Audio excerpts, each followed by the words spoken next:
Ever feel like you're just going through the motions, playing by rules you never agreed to?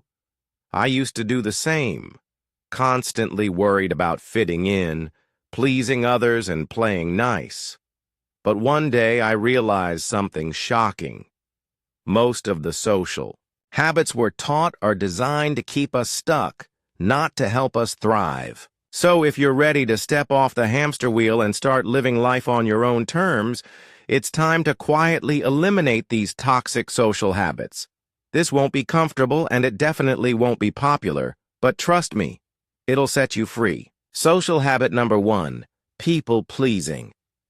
Let's talk about people-pleasing, a habit so ingrained in us that we often mistake it for kindness. But here's the thing.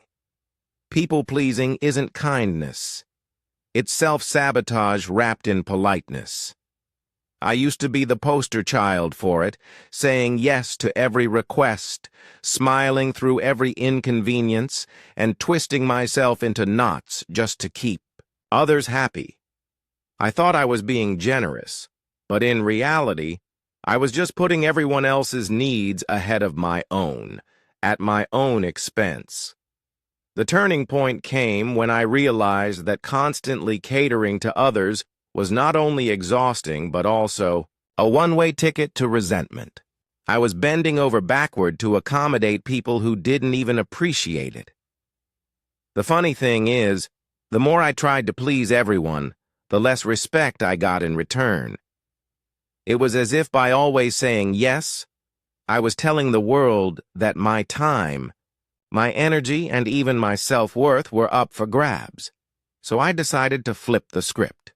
I started saying no when I wanted to, without a laundry list of excuses to justify it. And guess what? The world didn't end. In fact, the people who truly cared about me respected my boundaries and admired my newfound confidence. Yes, a few people were shocked, maybe even a little offended, but those reactions only revealed who was really in my corner. Here's the controversial part. People-pleasing is selfish, not selfless. When you're constantly trying to keep everyone happy, you're not doing it for them. You're doing it to avoid discomfort, rejection, or confrontation. It's about protecting yourself from feeling bad, not about genuinely helping others. Once I realized this, I stopped trying to be everyone's best friend and started being my own. So if you're still trapped in the cycle of people-pleasing, it's time to wake up. You're not a doormat, and your worth isn't tied to how much you can give to others. Break free from this habit and you'll find that the people who matter will stay, while those who don't will quietly fade away. And trust me, life gets a whole lot lighter when you're not carrying everyone else's expectations on your back. Habit number 2. Holding grudges. Holding grudges is like clutching a burning coal, hoping the person who wronged you will feel the heat. I used to be an expert at it, clinging to every hurtful word and betrayal, convinced that my resentment was a form of justice. I thought that by holding on to my anger, I was keeping my guard up, protecting myself from further pain. But the truth is, holding a grudge does more harm to you than to anyone else. It's like poisoning your own heart and expecting the other person to suffer. There was a time when someone I trusted deeply betrayed me.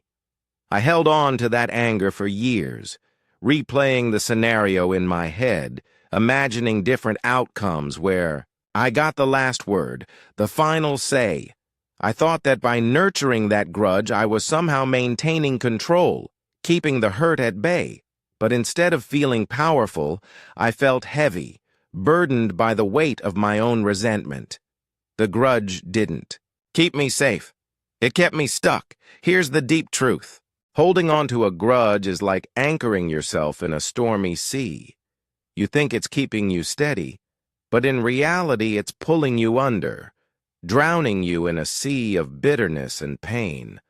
The longer you hold on, the deeper you sink, until you realize that the only way to save yourself is to let go.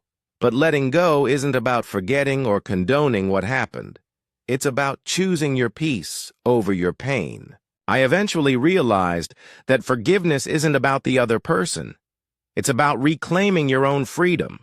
It's about saying, I refuse to let this hurt define who I am or how I live my life. When I finally let go of that grudge, I felt an incredible sense of relief, as if a weight had been lifted off my shoulders. It was then that I understood holding a grudge doesn't protect you from future harm. It just keeps you chained to the past.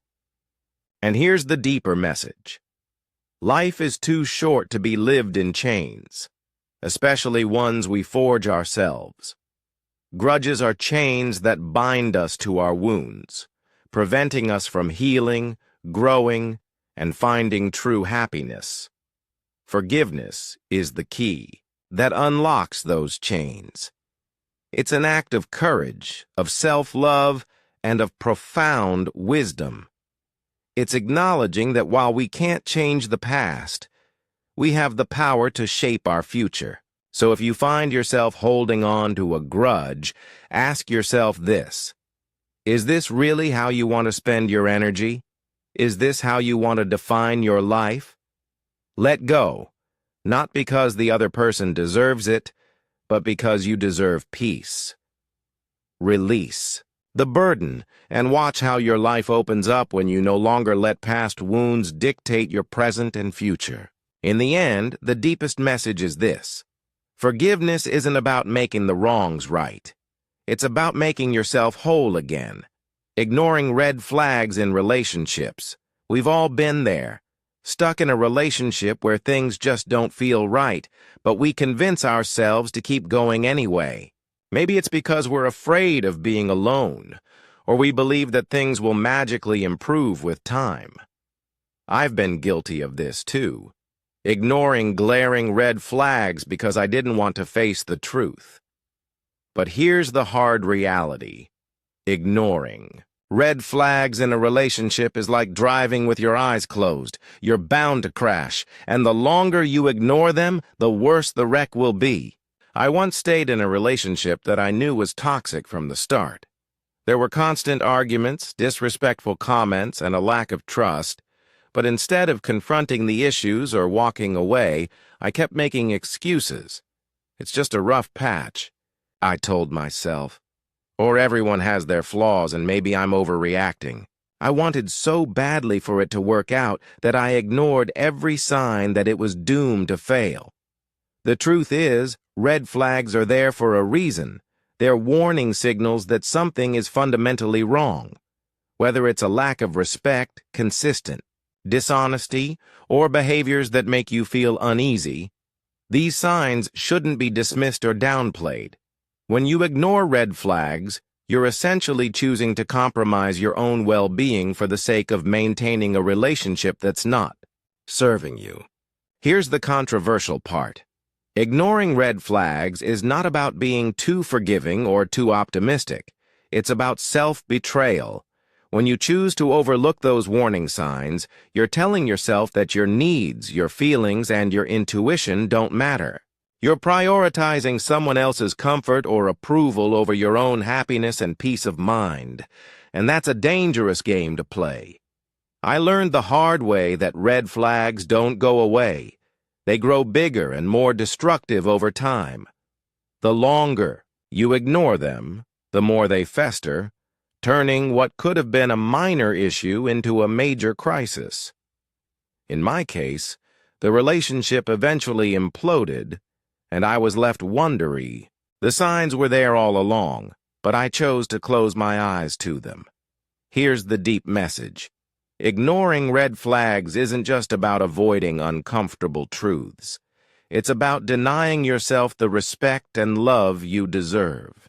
You deserve to be in a relationship where you feel safe, valued, and heard, not one where you're constantly on edge, hoping things will change. When you start noticing those red flags, listen to them. They're your intuition's way of protecting you, of guiding you towards something better. Walking away from a relationship that shows red flags isn't easy, especially if you're emotionally invested. but it's a necessary step toward self-preservation and growth.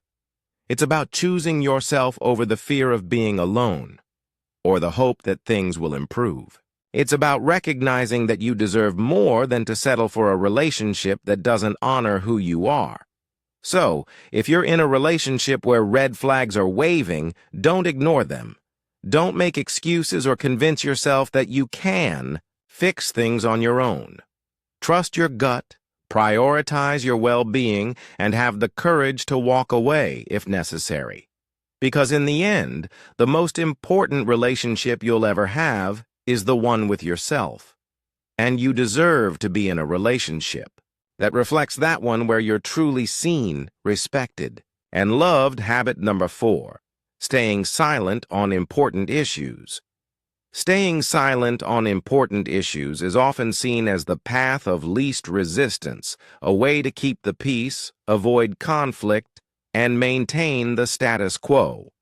But here's the harsh truth. Silence in the face of injustice, wrongdoing, or moral dilemmas is not neutrality. It's complicity.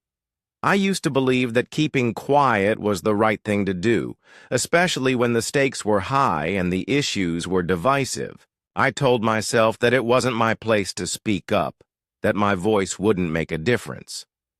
But over time, I realized that staying silent was more than just a personal failing. It was a betrayal of my values and a disservice to the world around me. There was a time when I witnessed something profoundly wrong in my workplace. A colleague was being mistreated, their contributions undermined, and their dignity stripped away. I saw it happening day after day, but I kept my head down, telling myself that it wasn't my fight. I didn't want to stir the pot or risk my own position.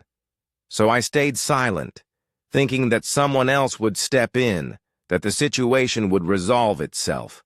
But it didn't, and my silence weighed on me, a constant reminder that I had chosen comfort over courage. Here's the controversial part. Staying silent on important issues is not just a passive act. It's an active choice to let wrongs go unchallenged. When you stay silent, you're giving your tacit approval to the very things you know are wrong.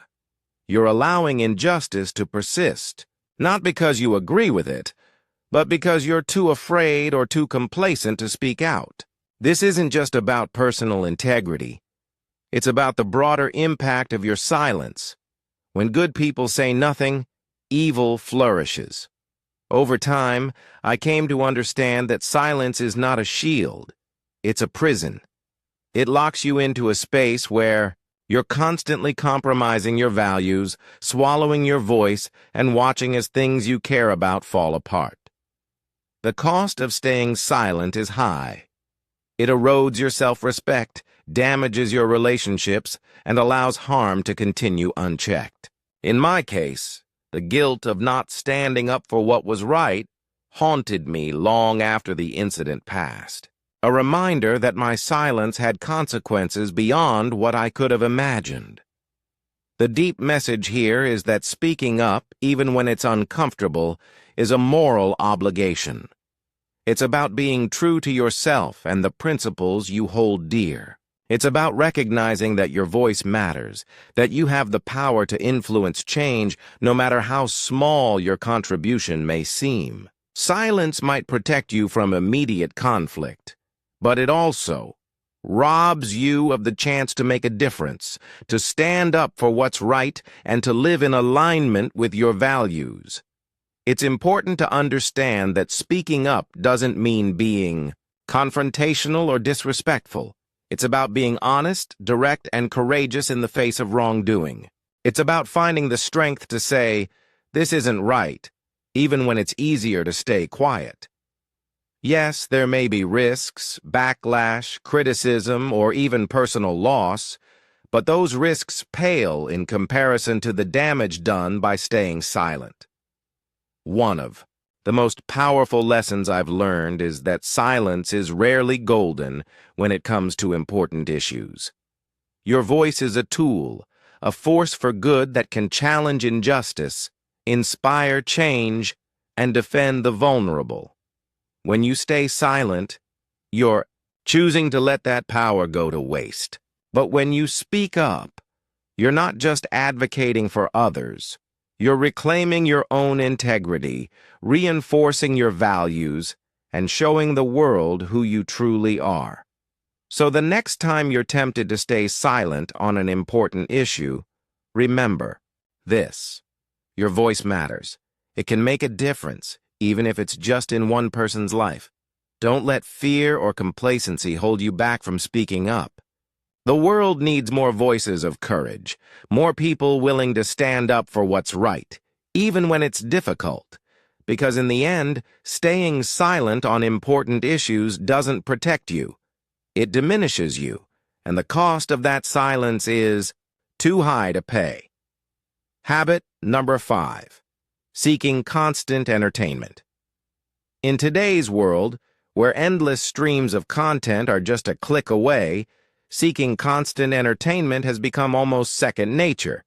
We're bombarded with distractions, social media, TV shows, video games, and more, all designed to keep us hooked and coming back for more. I'll admit, I used to be caught up in this cycle too.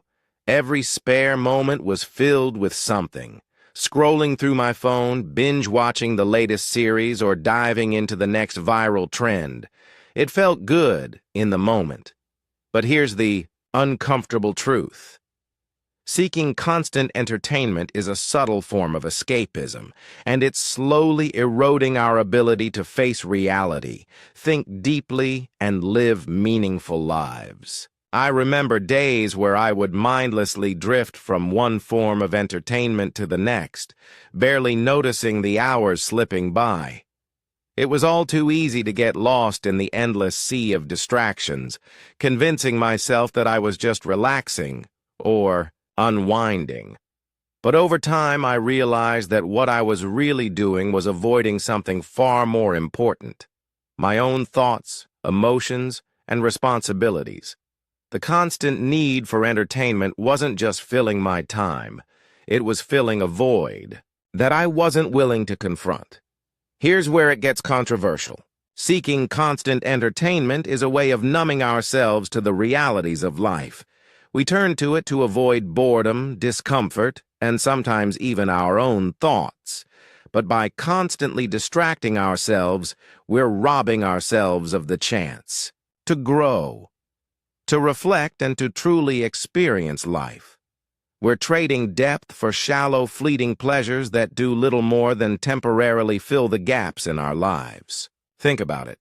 When was the last time you sat in silence without reaching for your phone or turning on the TV? When was the last time you allowed yourself to be bored, to just sit with your thoughts and see where they take you? For many of us, the idea of being alone with our thoughts is terrifying, so we drown them out with endless entertainment.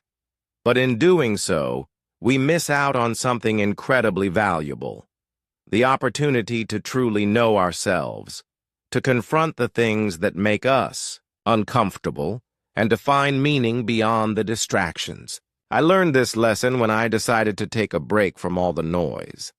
I went on a digital detox, cutting out social media, TV, and all the usual distractions for a week. At first, it was incredibly difficult. I felt restless, bored, and anxious. But as the days went on, something surprising happened. I started to reconnect with myself. I found time to think deeply about my goals, my relationships, and my purpose. I started reading books I'd been putting off, journaling my thoughts, and even just enjoying the quiet moments. And it felt liberating. For the first time in a long while, I wasn't running away from life. I was fully present in it. The deep message here is that constant entertainment isn't just a harmless habit. It's a barrier to personal growth, self-discovery, and meaningful living. When we fill every moment with distractions, we're avoiding the very things that could lead us to a deeper understanding of ourselves and the world around us. We're missing out on the richness that comes from introspection, creativity, and real-life experiences. There's nothing wrong with enjoying entertainment in moderation, but when it becomes a constant need, it's time to take a step back and ask ourselves what we're really avoiding. Is it the discomfort of being alone with our thoughts? The fear of facing our challenges head-on?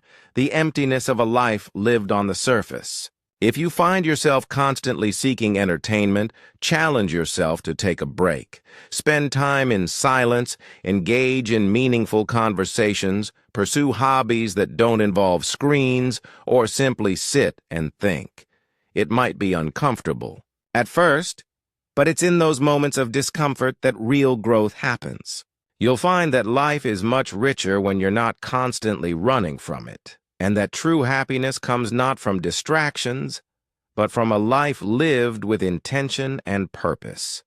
So, stop filling every moment with noise and start embracing the silence. Let go of the need for constant entertainment, and you'll discover a deeper, more fulfilling way of living. One that isn't about escaping reality, but about fully embracing it. Habit number 6, oversharing personal details.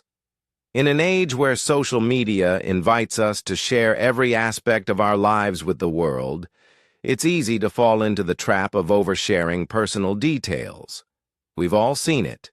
A friend's long, emotional Facebook post or someone airing out their relationship drama on Instagram for everyone to see. I used to be guilty of this myself, believing that sharing my struggles, opinions, and intimate moments with others, whether online or in person, was a way to connect, to show authenticity, and to build relationships.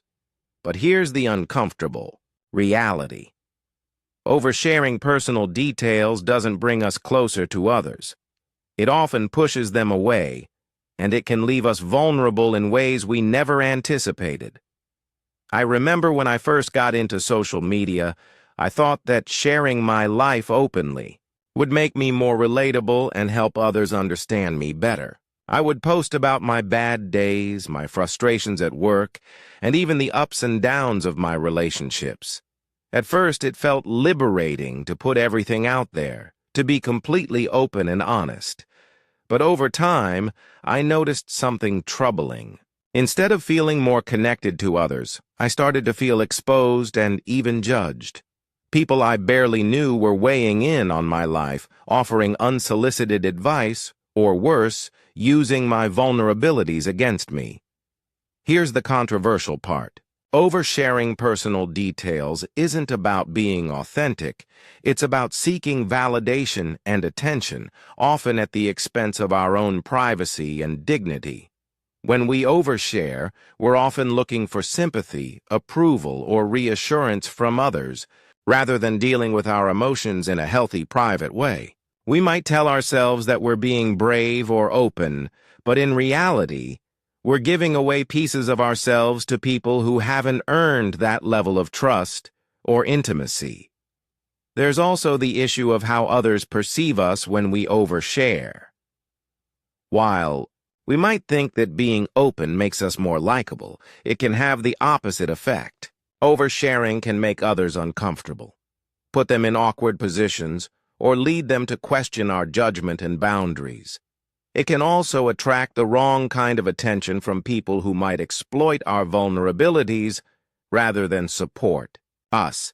In my case, I learned the hard way that not everyone who listens to your story has your best interests at heart. But the deeper issue with oversharing is what it does to our sense of self. When we habitually share our personal details with others, especially in public forums, we're outsourcing our emotional processing. Instead of taking the time to reflect on our experiences, to understand our feelings, and to decide what's truly worth sharing, we're rushing to put everything out there, hoping for instant feedback or validation. This not only diminishes the value of our experiences, but also prevents us from developing the inner strength and resilience that come from handling our emotions privately. The deep message here is that privacy is a form of power, and oversharing is a way of giving that power away. It's important to understand that not every thought, feeling, or experience needs to be shared with the world. Some things are best kept to ourselves or shared only with those who've earned our trust and have a genuine interest in our well-being. By holding back, by being more selective about what we share and with whom, we're not being secretive or dishonest. We're being wise. We're preserving our dignity, protecting our vulnerabilities, and maintaining control over our own narrative. This doesn't mean you should never open up to others. Sharing is an essential part of building meaningful relationships. But it's about finding a balance, knowing when and where to share, and understanding that not every aspect of your life needs to be on display. The people who truly care about you will appreciate the parts of you that you choose to share without needing to know every detail, and the people who don't, well, they don't deserve to know the most intimate parts of your life anyway. If you find yourself in the habit of oversharing, take a step back and ask yourself why. Are you seeking validation? Are you trying to fill an emotional void? Are you hoping that by putting everything out there, you'll somehow find the connection or support you're missing?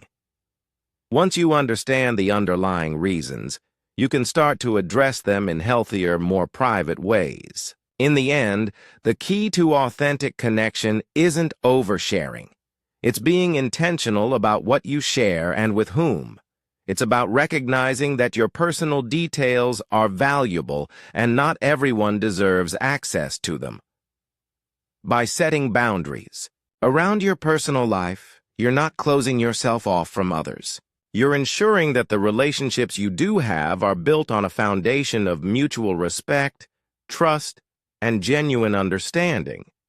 And that's something far more valuable than the fleeting satisfaction of oversharing. These habits, whether it's people-pleasing, holding grudges, or seeking constant entertainment, are subtle chains that hold you back. The reason I say you should eliminate them quietly is because true growth doesn't need an audience. Real transformation happens in the silent moments when you're not seeking validation or approval, but simply aligning with your values. When you quietly let go of what doesn't serve you, you build a stronger, more authentic life. It's not about making grand announcements. It's about living with integrity, free from the weight of others' expectations. So eliminate these habits, one by one, quietly and confidently. Watch as your life becomes simpler, more meaningful, and deeply fulfilling.